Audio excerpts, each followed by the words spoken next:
ുള്ളൂ പിന്നെ മൈക്കൂടും ചെയ്തു. റഷീദ് കല്ലേരി എടുത്തോളൂ മൈക്കൂട് അത് ഡോട്ടിലായിരിക്കും. അസ്സലാമു അലൈക്കും വറഹ്മത്തുള്ളാഹി. എനിക്ക് ഫൈസിയോട് ചോദിക്കാനുള്ളത്, ഫൈസി ഇവിടെ തുടക്കത്തിൽ തന്നെ പറയുകയുണ്ടായി, ബഹുമാനപ്പെട്ട പേരോട് ഉസ്താദ് ഇപ്പോൾ കാണുന്നില്ല, ഈ വിഷയത്തിൽ ഇടപെടുന്നില്ല എന്ന് പറയുകയുണ്ടായി. എന്നാൽ ആദ്യം കുറ്റ്യാടിയിൽ പോയിട്ട് ഫൈസി പ്രസംഗിക്കുകയും പേരോട് ഉസ്താദിന് അതിന് മറുപടി പറഞ്ഞതിന് ശേഷം വീണ്ടും പ്രസംഗിക്കുകയും വീണ്ടും പേരോട് ഉസ്താദ് മറുപടി പറഞ്ഞ ശേഷം ഇന്ന് വരെ ഫൈസി അതിന് മറുപടി പറഞ്ഞിട്ടില്ല. ഒന്ന്. മറ്റൊന്ന്, പേരോട് ഉസ്താദ് ഇതുമായി സംബന്ധിച്ചും അല്ലാതെയും ഒരുപാട് പ്രഭാഷണങ്ങൾ നടത്തുന്നത് ഞങ്ങൾ ഇതുവരെയും കേട്ടിട്ടുണ്ട്, ആരും പിന്മാറിയിട്ടില്ല. മറ്റൊന്ന്, പത്രസമ്മേളനത്തിൽ അവിടെ നടന്നു എന്ന് പറയപ്പെടുന്ന കാര്യങ്ങൾ പൂർണ്ണമായിട്ടും താങ്കൾ വിവരിച്ചിട്ടില്ല.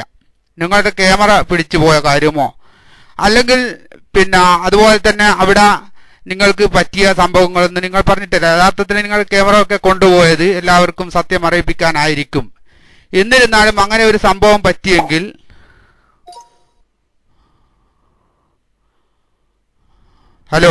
അങ്ങനെ ഒരു സംഭവം പറ്റിയെങ്കിൽ നിങ്ങൾ യഥാർത്ഥത്തിൽ പറയേണ്ടതായിരുന്നു, അത് നിങ്ങൾ പറഞ്ഞിട്ടില്ല. മറ്റൊന്ന്, ലാസ്റ്റ് നിങ്ങളുടെ പത്രസമ്മേളനത്തോട് കൂടിയിട്ട് ഇതുവരെ നിങ്ങൾ കാന്തപുരത്തിന്റെ മുടിയായിരിക്കുമെന്നും അതുപോലെ തന്നെ പല പെണ്ണിന്റെ മുടിയായിരിക്കുമെന്നും എല്ലാം പറഞ്ഞ നിങ്ങൾ യഥാർത്ഥത്തിൽ അത് ജാലിയവാല എന്ന് പറയുന്ന ആള് കൊടുത്ത ഷെയറെ മുബാറക്ക് ആണ് എന്ന് സമ്മതിക്കുകയല്ലേ ചെയ്തത്. അപ്പൊ ഖുർആൻ പറഞ്ഞ നിജസ്ഥിതി അറിഞ്ഞെങ്കിൽ മാത്രമേ പറയാൻ പാടുള്ളൂ എന്ന് ഖുർആൻ പറഞ്ഞ ആ വാദത്തിന് എതിരായിരുന്നില്ലേ നിങ്ങൾ ഇതുവരെയും പറഞ്ഞിരുന്നത് എന്നാണ് എന്റെ ചോദ്യം. അതിന് മറുപടി പറയുമെന്ന പ്രതീക്ഷയോടുകൂടി മൈക്ക് വിടുന്നു. ഇൻഷാ അല്ലാഹ്.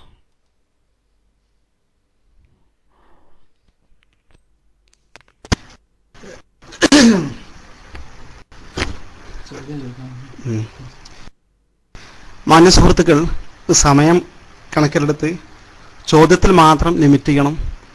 വിശദമായി പ്രസംഗിക്കാൻ ഈ അവസരം ഉപയോഗപ്പെടുത്തരുത്. അത് കാന്തപുരത്തിന്റെ മുടിയായിരിക്കും എന്ന് നമ്മുടെ കൂട്ടത്തിൽ ഒരാൾ പറഞ്ഞിട്ടുണ്ട്. അത് ഒരു ലബനാനി പെണ്ണിന്റെ മുടിയായിരിക്കും, അങ്ങനെയും പറഞ്ഞിട്ടുണ്ടാവാം. അത് ഏതെങ്കിലും അറബി പെണ്ണിന്റെ മുടിയായിരിക്കും, അങ്ങനെയും പറഞ്ഞിട്ടുണ്ടാവും. പ്രസംഗത്തിലല്ലാതെ നമ്മുടെ മാന്യ ഒരു സഹോദരൻ പറഞ്ഞിട്ട് ആയിഷ ബീവിന്റെ മുടിയായിരിക്കും, ഇങ്ങനെയും പറഞ്ഞിട്ടുണ്ട്. ഒക്കെ തമാശകളാണ്.